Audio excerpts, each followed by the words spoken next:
मेरा 3 प्रश्न है।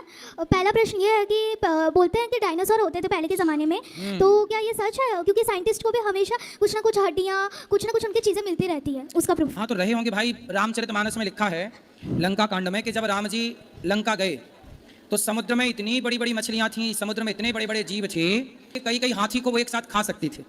अब हाथी को जो 1-2 बार में खा जाए, 4-6 हाथी को, वो कितना बड़ा रहा होगा। ऐसे ऐसे जीवों के बारे में पुराणों में मिला है। तो जब था ऐसा तो डायनासोर जैसी चीज़ें भी रही होंगी। अब शेष मिल रहे हैं तो रहे होंगे। बिल्कुल जीव, बड़े बड़े जीव थे उस टाइम पर। जी गुरुजी। और दूसरा प्रश्न ये था कि आप बोलते हो कि ऐसे लोगों से दोस्ती किया करो जो भगवान की भक्ति करते हैं, और बोलते हो कि ऐसे लोगों से दोस्ती क्या करो कि जो पढ़ाई में तेज हो। तो मेरी एक दोस्त है जो पढ़ाई में तो तेज है पर भगवान को नहीं मानते, तो क्या करूँ मैं? दोस्ती रखूँ कि नहीं रखूँ? भगवान को क्यों नहीं मानती? वो बोलती है कि इंडिया कभी आगे नहीं बढ़ पाएगा, जो भगवान को फालतू में मानते इसकी वजह से इंडिया कभी आगे नहीं बढ़ पाएगा और सब देश आगे बढ़ जाएगी। हाँ, पाकिस्तान बहुत आगे बढ़ गया, श्रीलंका बहुत आगे बढ़ गया, बांग्लादेश बहुत आगे बढ़ गया। हाँ, पूछना अपनी मूर्ख सहेली से कितना आगे बढ़ गया। हाँ उससे बोलना बेटा सबसे आगे भारत ही है। जी गुरु उससे बोलना सबसे आगे कौन?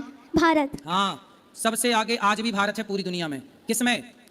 भगवान को मानते हैं इसीलिए। भगवान को मानते हैं इसलिए तो आगे है। पर पूरी दुनिया में सबसे ज्यादा चरित्रवान लोग कहीं पाए जाते हैं तो भारत में पाए जाते हैं। चरित्रवान, उससे बोलना चरित्र जहाँ है, संस्कार जहाँ है, संस्कार और चरित्र से हम बड़े हैं। और किससे कोई बड़ा बनता है? क्या नहीं है हमारे पास? सारे देशों के पास परमाणु है, हमारे पास परमाणु बम है। क्या नहीं है हमारे पास? बताओ। टेक्नोलॉजी नहीं है कि क्या नहीं है? माना कि हम, अब हुआ ना बेटा ये कि हमारे देश में चोर आ गए। 700 साल तक नालायकों ने चोरी की, मुगल 500 साल तक चुराते रहे। सोचो हमारे देश में इतना धन था कि चोरों को भी चुराने में 700 साल लगे। 500 साल अंग्रेजों ने, मुगलों ने चुराया, फिर 200 साल अंग्रेजों ने चुराया, और इतना चुराने के बाद भी आज पूरी दुनिया की तीसरी चौथी हम अर्थव्यवस्था हैं पूरी दुनिया की। इतनी चोरी होने के बाद तो हमारे देश में चोर काहे आए? हमारे देश में कुछ था तब ना आए। हमारा देश सबसे आगे था, अब चोर चुरा के ले जाए तो फिर स्ट्रगल करना पड़ेगा, फिर आगे बढ़ना पड़ेगा, फिर कमाओ। तब कमा रहे हैं 70 साल से। कहाँ आपकी सहेली? वो अभी हम लोग बॉम्बे में रहते हैं तो वहीं पे है। अब उसको क्या बोलोगी आप? बोलूंगी, उसको भी ये वीडियो दिखाऊंगी कि गुरुजी ने मेरे को ऐसा रिप्लाई किया है।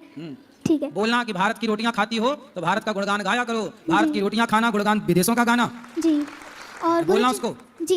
और गुरुजी मेरी मैया और बाबा को आपसे दीक्षा लेनी थी, तो कल कितने बजे आ सकते हैं? सुबह 8 बजे। 8 बजे। जी गुरुजी, राधे राधे। खुश रहिए।